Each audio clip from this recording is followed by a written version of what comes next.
Get it in the box. Grant now with this free kick for Bromley, high and up towards Cheek, dealt with by Nathan Smith. Garrity looking to turn on the ball and does. Plays it through to Stockley, laid off to Croasdale, out wide to the right to Clark, aims one over the top for Tolaj to run onto, who's got plenty to do but has got right side of the two centre forwards. He's got Shorrock in the middle, Shorrock into the box, drives the shot, brilliant! Fantastic strike from Jack Shorrock to put Vale in front! Beautiful ball played over the top by Mitch Clark. Tolaj ran onto it to the left, touched it back into the path of the 17-year-old, and when it comes to the big occasion, that young man has got a habit of Port Vale 1, Bromley 0, Jack Shorrock. Yeah, tremendous strike from young Jack, got it out of his feet really well, just inside the box. He let fly with that left foot, and it was a lovely dipping shot that gave the keeper absolutely no chance. What a start from Port Vale. That's the early goal that they were after. The place has just gone up another notch, hasn't it now? Yes, absolutely electrifying. I mean, good. Tranmere 0, Barrow 1, Walsall 0. And the only other scoreline is here at Vale Park. Port Vale 1, Bromley 0. Now Connor Hall looks for Tolaj. It's over his head and into the feet of Webster. He now finds Adam Mayer out on the left for Bromley, but he's given the ball straight to Mitch Clark, who nipped in front of Congreve there, and Clark sends it through to Croasdale. Tolaj in the middle, Tolaj! No mistake this time! No offside flag to deny him now! A beautiful move from Vale as Mitch Clark rolled in Croasdale, and the player of the year sent it back for the top scorer to almost casually drive it past the goalkeeper. It's a touch of class, and it is befitting of Vale's top scorer. 13 for the season, Lorent Tolaj, Bromley 0. Well, it's been coming. I mean, every time that Vale press and go forward, they're causing Bromley all sorts of problems. Poor clearance by Bromley, only found Mitch Clark and acres of space. Beautiful ball to him, to Croasdale inside the fullback. Lovely swept ball from Croasdale, and Tolaj miles away from his... Do from this. Curtis over the ball.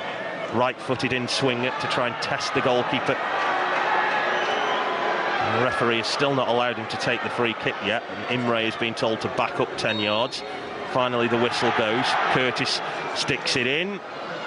Up by Webster. Garrity trying to get hold of it. Bashed into the back of the net by George Byers from close range, who should seal this now for the Vale. Bromley could not deal with it, and it dropped to Byers after a bit of bagatelle in the 6-yard box, who emphatically finished by smashing it into the roof of the net.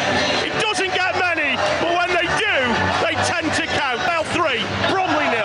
Well, great free kick by Curtis, whipped in just out of the 6-yard box. Bromley couldn't deal with it. It dropped, poor header down to the virtually almost a penalty spot. And Byers, I think it's his first touch since he's come on, didn't miss. Right foot volley, well, half volley into the roof of the net, and that's 3-0. That's the goal that I wanted. That's the cushion that could actually see them through now. Yeah, Byers, it just dropped to him. I think it's Nathan Smith who was on the floor, who managed to get a brief touch on that, but was on the floor celebrating when Byers smashed it into the roof of the net. And if you go and watch the replay of that when the club put it on their social media, it is worth watching Nathan Smith's reaction when he's on the floor, quite clearly not knowing what's going on, but he just sees the top of the net underneath him bulge, so starts to cheer. And for Bromley to climb now, an absolute mountain. Well, Bromley came here with a game plan, and let's be honest with you, they have not exactly just rolled over here, even though it's 3-0, but Vale have just been good. Here's Tolaj, beautiful touch, Tolaj again, Tolaj, brilliant! Oh yes, what a finish!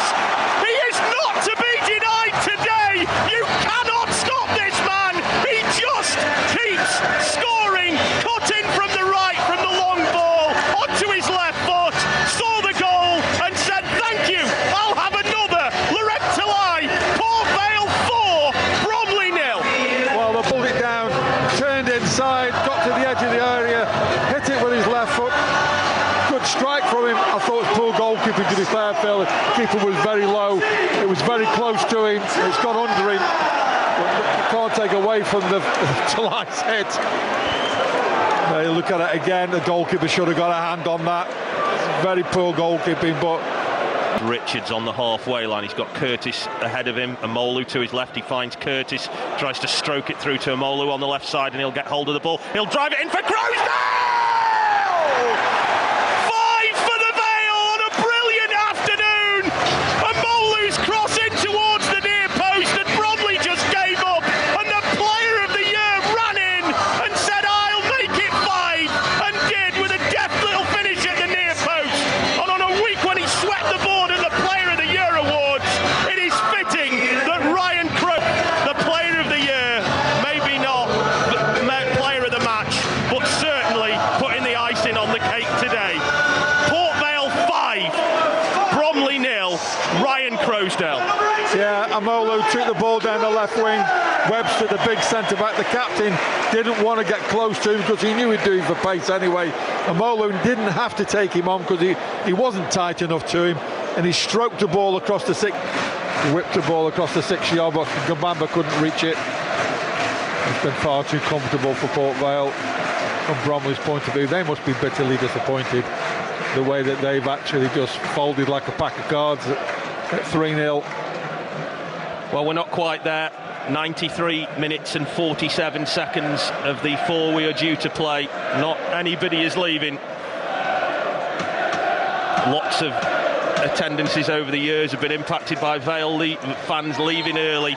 The referee will blow up on a day where Port Vale stamped their authority on League Two with an emphatic 5-0 victory here. It was brilliant to watch from start to finish. Started off by Jack Shorrock after 5 minutes, added to by Lorent Tolaj towards the end of the first half, and then at 2-0 Bromley had a little go back at them, but it never really mattered once George Byers smashed the ball home from close range just after the hour mark. Then Tolaj added a fourth, and then Jemima Molu's cross found Ryan Croasdale in the box to poke home from close range at the near post. And Vale today have given someone an absolute beating that their performance and their crowd deserved. Totally deserved. He's summed it up well there, Phil. I think that a stellar performance from Port Vale from start to finish. Didn't really take the foot off the gas, which happens so often at times when you're in so much control of a game that you back off a little bit and say, well, at 2-0 they're not going to hurt us, but there's always a threat that they might come back in the game. I thought second half Bromley were poor.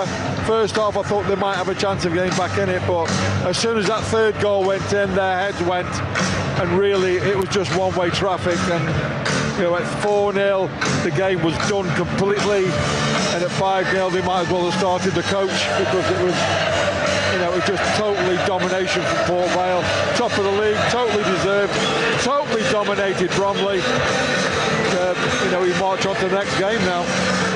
Well, if ever there was a game that you wanted to be at, it was today. If you couldn't, we're glad you've listened to it here on BBC Radio Stoke, because today might have been the day that a few of the doubters finally started to believe. A record home attendance of the season for the Vale of 10,800 saw it end. Port Vale 5, Bromley 0.